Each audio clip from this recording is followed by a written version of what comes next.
Hello Mechwarriors! Welcome to another build of the week. Today we are taking a look at a mech that was requested long time ago and then over and over again. It is the Awesome 8Q with 4 PPCs. So a lot of you wanted to see him and now it is actually time. As always, I've got 2 games for you today, but before we get into those, I will quickly talk about the loadout.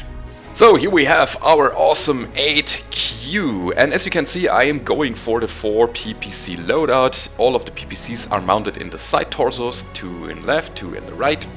And as you can see as well, the Awesome is very big.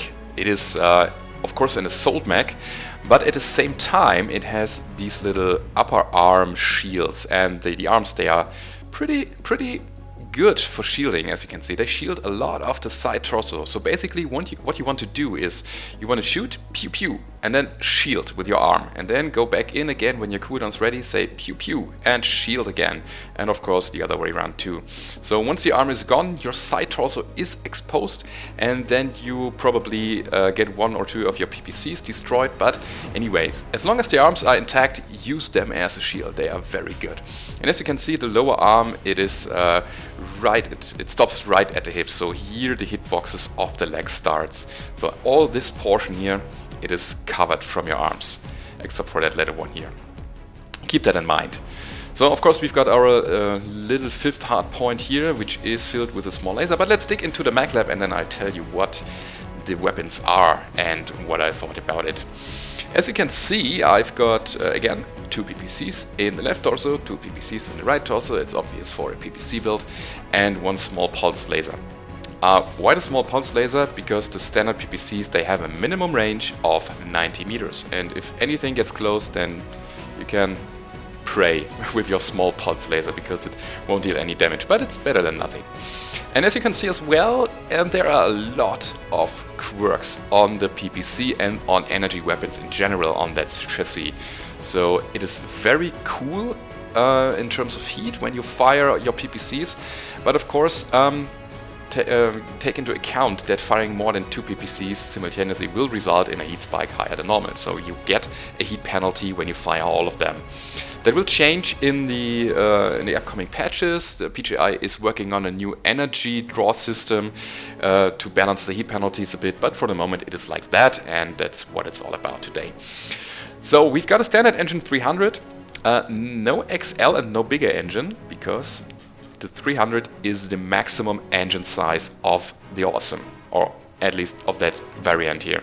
So a standard engine comes in very handy, because then you can just lose one of your side torsos and you're still dangerous.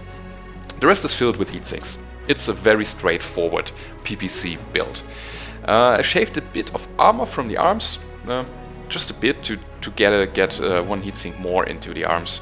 You could go for maybe 1 less and go for full armor, but again, it's not what I like here. I want to have maximum coolness on this mech.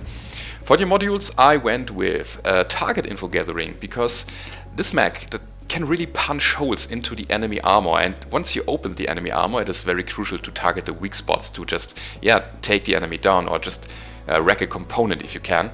I've got the obvious, the PPC cooldown and the range module, an empty slot because I don't own any small pulse laser cooldown or range modules. You may want to take one of these, maybe the cooldown, because when the enemy gets close then range won't help.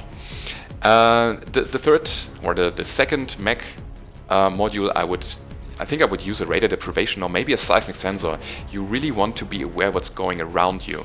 So again, the PPC has a 90 meter minimum range, and if you can get a seismic sensor, then maybe just do it, because then you can just run away before the enemy gets too close. Consumables are 2 cool shots, because this build, with all of its quirks, it runs hot a lot. It really runs hot, so you really need these to keep the damage going once the fight is started. And that is my build for the Awesome 8Q, and now it's time to hit the battlefield. So here we are in Crimson Strait and we are playing Domination, and the enemy is pushing the tunnel very hard. So what you want to do in this mech is, first of all, you need to stay behind your friendlies. This is not a frontline mech. As I said before, the PPCs, they have a minimum range of 90 meters, so try to keep some distance to the enemy. Try to use cover and try to use your teammates as your shield. So obviously the enemy is pushing the ramp and I'm just getting off some snapshots just to get some early damage out. This is what the mech can do. It has a nominal fighting distance of about 650 meters and the PPCs, they don't consume any ammo. The only thing you generate is a bit of heat, but in the early phases it is really not that big of a deal. So if you can just get some snapshots out, especially in the early phase. And when you look at my position, I am trying to stay at mid-range but try to keep up the line of sight to the enemy. So at the moment my team is drawing a lot of their attention and that is the perfect position that I'm having here. So getting free shots basically at them is just great. Then you can take your time and target the enemy and try to hit as much as possible. So I'm staying here on the Marauder because he is already very damaged and I wanted that side torso. Taking out the ACs is very important. And now I'm switching to the Kodiak because the Marauder doesn't seem to be a big threat at the moment. Therefore I'm just going for the one that punches my friendlies, and actually I got the kill out of it, which is great. So there comes the Thunderbolt and I'm switching to heat vision here to get just a better view to him.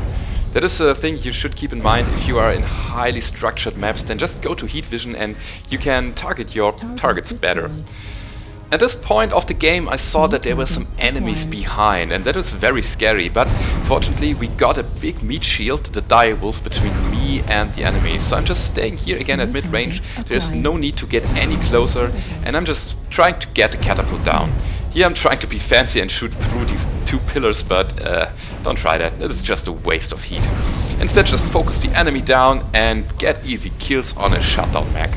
That's the thing you should do. And by the way, you should always have a firing group where you just chain fire all of your PPCs. That is totally useful to manage your heat. I overheated here several times and in the next game I will too, because that was actually the first game I played. But yeah, figuring out your heat threshold is a thing you should practice. Firing 2 of your PPCs generates around about 20% of your heat, and you can do that twice in very quick succession because you have actually 4 of them. So that brings you to around about 40% heat. Then you can do it again and again, and then you are at around about 80% of heat. So keep these numbers in mind. You can get basically 4 or 5 of these volleys off and then you are at max heat. The most important thing you should keep in mind is that you need a pause of 0.5 seconds between your shots of 2 PPCs. Then you won't generate any heat penalty. Again, that is a matter of change. PGI is working on another heat scaling system, but that is how it is at the moment. So, Kodiak is the last enemy. I'm trying to get close, but I didn't get the kill on him. Anyway, it was a good round, it was very fast, but that's because my team focused the damage very good. So let's see the end score and see how much damage I dealt. Yeah, that was material for a new video. 559 damage, 1 kill, 7 assists, 7 components destroyed. And again, we took them down very fast, so there were no big super high numbers on the team overall. As you can see, I dealt actually second most damage in the whole game. So keep that in mind. The PPCs, they can punch big holes into the armor and then enemy mechs will fall like flies if you manage to get a good follow-up on them. So let's dig into the next game and see how this will go down. So here we are back in Crimson Strait, and that is the game I was talking about earlier. That is my very first game in the Awesome 8Q, and please disregard the overheats here. As I said before, I'm just taking snapshots here because again it doesn't do anything to me but to the enemy, and I just can get some shots off if I have the opportunity. So a quick side note, I don't like to play with override because I have an easy trigger finger and sometimes I just blew myself up. I really should practice that, but it's not a thing to me at the moment. So therefore I want that little security shutdown here. Anyway, there is a Kodiak on the right side. problem that I'm having is I have barely no teammate between me and him, so I'm trying the peeking attempt. As you can see, I fired both my PPCs and then I twisted. And I don't have his attention. Okay, now I have. But therefore I'm retreating and I'm just waiting. I wait for him to focus one of my teammates again, and then I'm going in and unload my 2 PPC volleys to his center torso. So that is the thing, you should target the most, go for the center torso so that you can actually take the enemy down very fast. Now I'm assuming that he wants to push me because he saw that I've got only PPCs, and therefore I'm just backing up a bit, getting the Atlas to the right between me and him, and I was totally right. He pushed the flank and now it's time to just get him down, and that was my first shutdown actually, because I fired my shots too fast. That was what I was talking about earlier. I fired them too fast, got the heat penalty, and therefore I just overheated after the second like alpha strike. It was not a really alpha strike, but again, that was too fast. Now I'm switching to heat vision again to get a better view to my targets, and there I got a good tasty priority target. It is a Warhawk, and therefore I'm popping all of my cool shots here to get as much damage out on him as possible. That is a thing you should do if you can. If you have an assault in the open, try to punch as many holes into his armor as possible, because then your team can just follow up and can hopefully take him down. But there you can also see a drawback of this build. It gets hot. It really gets hot. And now that I don't have any cool shots anymore, I really have to work with the heat. That is, yeah, a very, very tough task to do. Gotta back up a bit, because again I have no friendlies between me and the enemy, and I'm getting a lot of return fire here. I got that Raven left to the left, but there are still some enemies to the right, therefore I'm peeking very carefully. Yeah, and getting back to my piece of cover again. I want my team to push on the right, and then I can get, again, them between me and the enemy. If the enemy would have pushed me, that would have been my death sentence. But fortunately we got the king crab, and now it's time to deal with the Warhawk again. I went for his right torso because I knew it was heavily damaged and I got it out of the game. Unfortunately I overheated here again because my trigger finger, it was too itchy. But he is centered now, and now it's just a matter of time till my team gets him down. The Raven comes from the left. I was really, really lucky that one of my teammates got him. So get back to the Warhawk again and keep the damage going. And as you can see, it is 10 versus 8 on kills. And I basically lost half of my firepower. So my right torso is pretty much gone. That is only held together by some wires. But again, we have an advantage, and now we need to find the enemy really fast. So what I'm doing here is to pair up with the medium mag, the hunchback to my right. I gave him a short message, he gave me a positive signal that he will follow me. Again, you don't want to be alone in this mag or in this loadout. You always need a team member to have your back actually, or to just push the enemy while you can get some distance between him and yourself to just fire your PPCs. If the enemy can just underrun your minimum distance, then you have food. So this is a very risky build if you don't know much about positioning. But if you do, it really can destroy. It is so good. So we've actually found the enemy on the left side, but they are missile boats. So therefore I'm trying to turn my left side to them, which was a bit of a mistake. I should have turned my right torso to them, because when the right torso is gone and it is hit again, then only 40% of the damage will transfer to the center torso. So I really had to protect my left torso, which is filled with the remaining PPCs. Anyway, only the mortar is left and he is taken down from behind. That was a great game. Again, I overheated here and I missed some shots because it actually was the first game I ever played with the AWS-8Q, and I really had to get into this mech. But I think 883 damage are a good round for the first one. I got 1 killing blow, 7 assists and 5 components destroyed. And as you could see, this mech is good and I really enjoy playing him. I'm really looking forward to actually master him.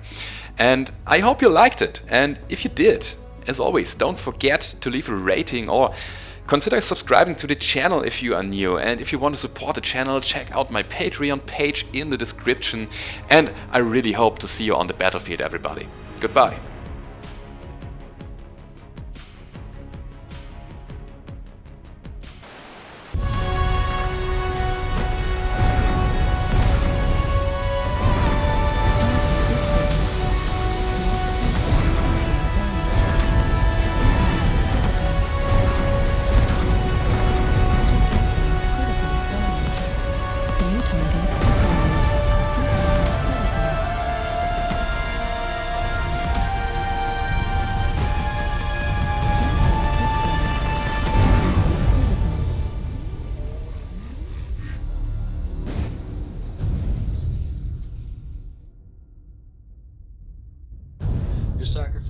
never be forgotten.